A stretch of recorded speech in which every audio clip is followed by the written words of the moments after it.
de la pile, fera lecture des conclusions et des recommandations du dernier CODEC. Une présentation sera faite par l'ONUDI sur le rapport d'étape avec des questions-réponses de l'assistance. L'ITC fera une autre présentation, toujours dans la même veine, un rapport d'étape et des questions-réponses sont suivantes. Voilà très brièvement l'agenda de la demi-journée pour le cinquième CODEC. Merci, Monsieur le Secrétaire Général, le Bureau de l'Union Européenne pour les discours d'ouverture. Merci beaucoup.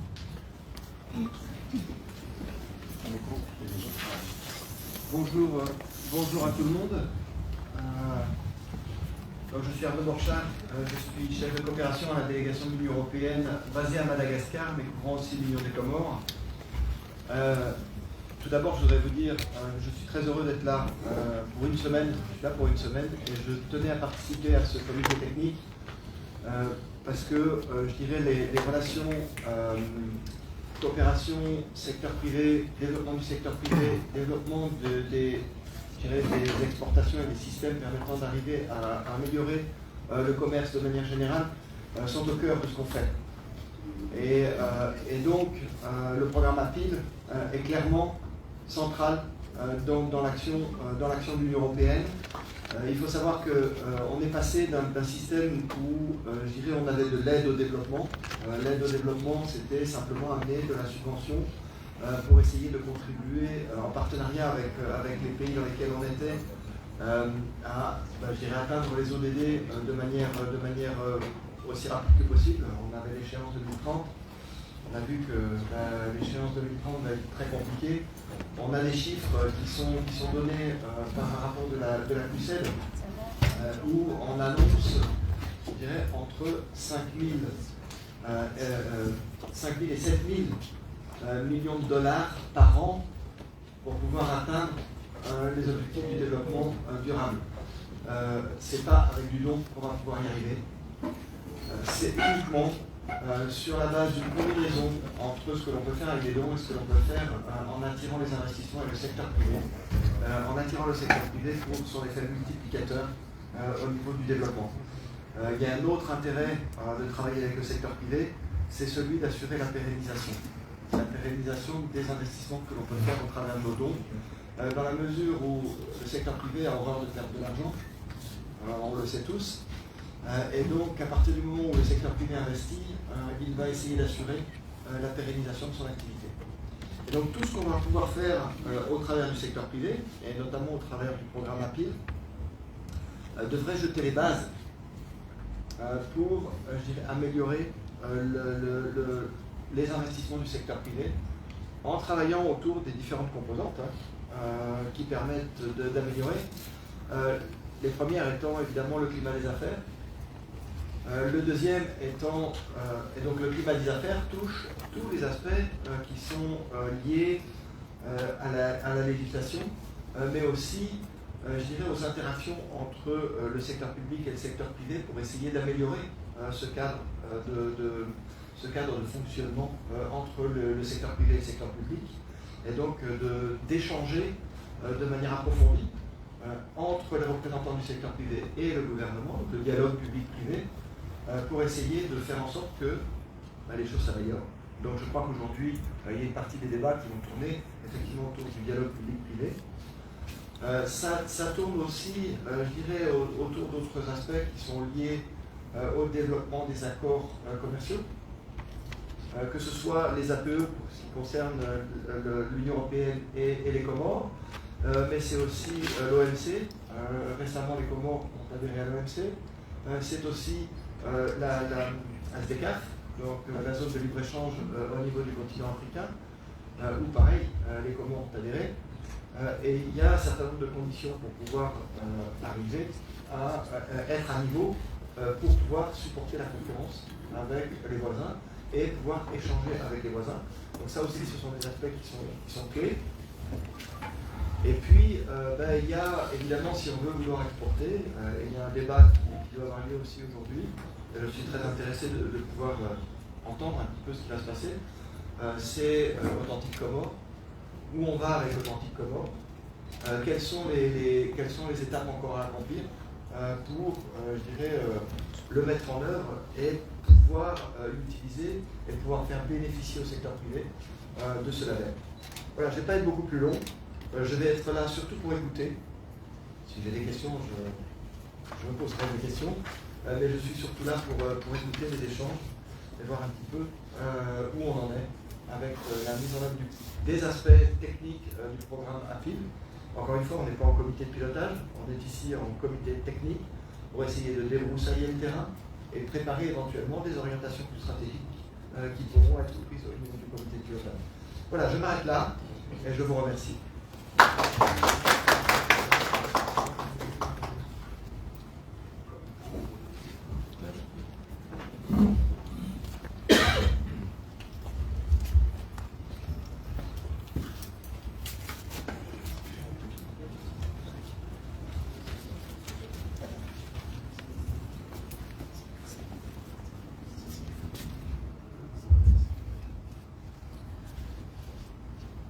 Monsieur le chef de coopération de la délégation de l'Union européenne auprès de Madagascar et des Comores, Madame la chef du programme de l'Union européenne en Arbonie, Mesdames et Messieurs les membres du comité technique de suivi, Mesdames et Messieurs en vos rangs et qualités respectives, Assalamu alaikum. Merci pour votre présence effective à cette 5e réunion du comité technique de suivi du projet Appui à la production, industrialisation et libre-échange financé par l'Union européenne. Depuis la dernière réunion du comité de pilotage, tenue le 11 décembre 2023, et la 4e réunion du COTEC tenue le mois de mai, des avancées ont été enregistrées.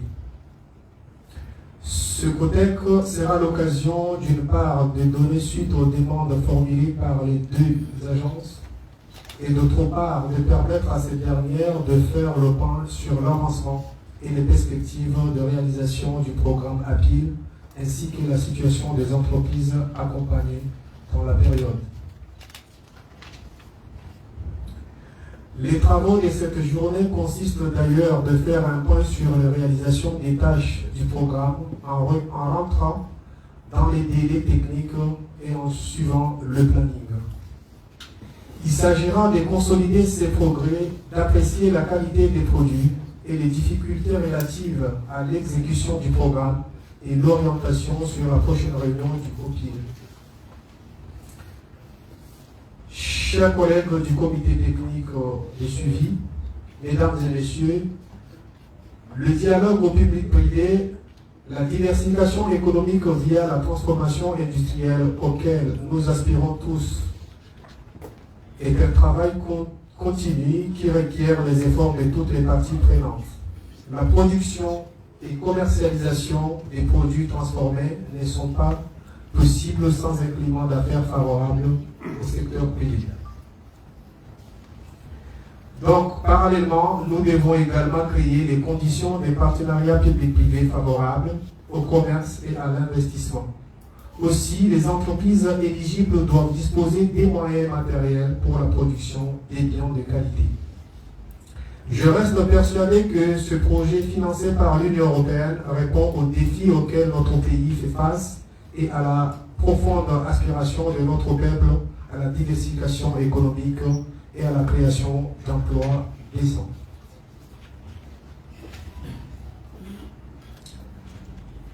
Madame la chef de programme auprès de l'Union européenne en Arbonie, je voudrais saisir cette opportunité pour saluer votre leadership dans la conduite de ce projet APIL. C'est l'occasion pour moi aussi de féliciter l'équipe du projet pour le travail qui est fait jusqu'à présent. En ma qualité du président en exercice du comité technique de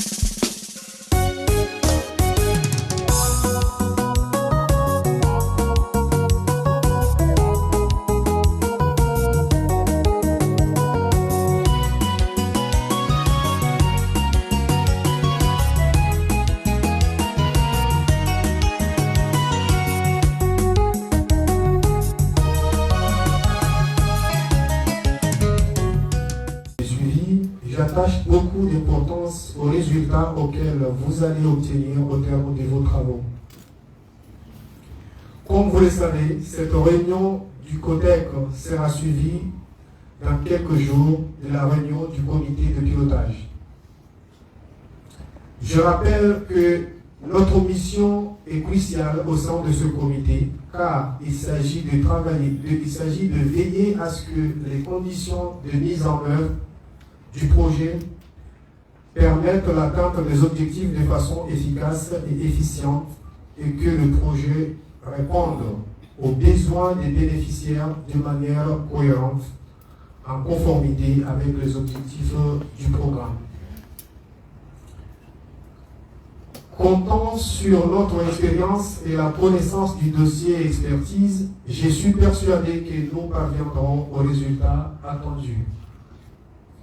Je ne finirai mon propos sans pour autant adresser mes remerciements à l'ensemble des équipes mobilisées pour l'exécution de ce projet. Sur ces mots, je souhaite plein succès à nos travaux et déclare ouverte la 5e réunion du comité technique de suivi du projet d'appui à la production, industrialisation et libre-échange APIL, financé par l'Union européenne. Merci pour votre attention et surtout vos actions en faveur de la production, industrialisation et le libre-échange.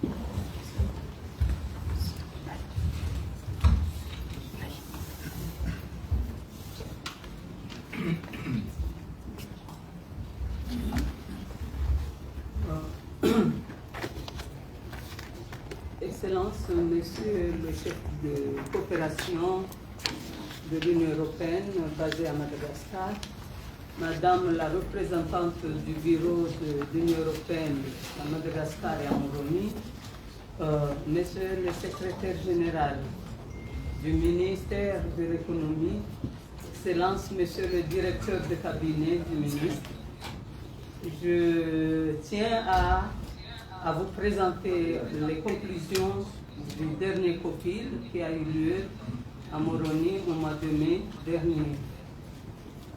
On avait le dernier COPIL, ou bien le précédent COTEC, avait un sujet très spécial, celui de la mobilisation des ressources, des imprévus, par les deux agences, à savoir l'ONUDI, pour accompagner ou bien compléter des entreprises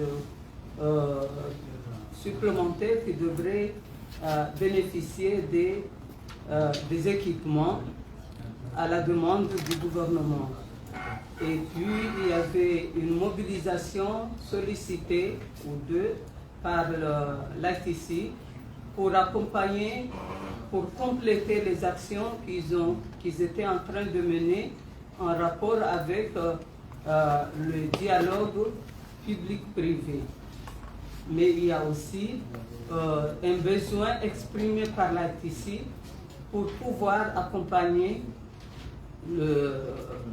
les actions relatives à la mise en place d'une marque de produits comoriens. C'est un travail qui a déjà commencé avec les ressources qui étaient déjà disponibles émanant du bailleur, mais ils avaient soumis une demande pour mobiliser encore de l'argent pour qu'ils puissent continuer sur les travaux de la marque, concernant la marque. Donc c'était les sujets, mais il y a eu également un sujet qui a été présenté sur des aspects liés aux normes sanitaires et phytosanitaires et en relation avec la vanille. Donc, c'était plus un aspect qui a été présenté sur place, mais le sujet principal qu'on avait à discuter à l'occasion de ce COTEC, c'était plus la mobilisation des ressources et comment le plaidoyer qui a été fait par les deux agences pour pouvoir mobiliser des imprévus en accompagnement des ressources qui étaient déjà disponibles à leur niveau. Donc, pour dire que c'était vraiment les sujets qu'on attendait. Et selon les conclusions de ce comité, il a été décidé que ce sujet ne reviendra pas ici, mais on aura à aller de l'avant. Au jour d'aujourd'hui, on sait que les mobilisations ont été faites, les processus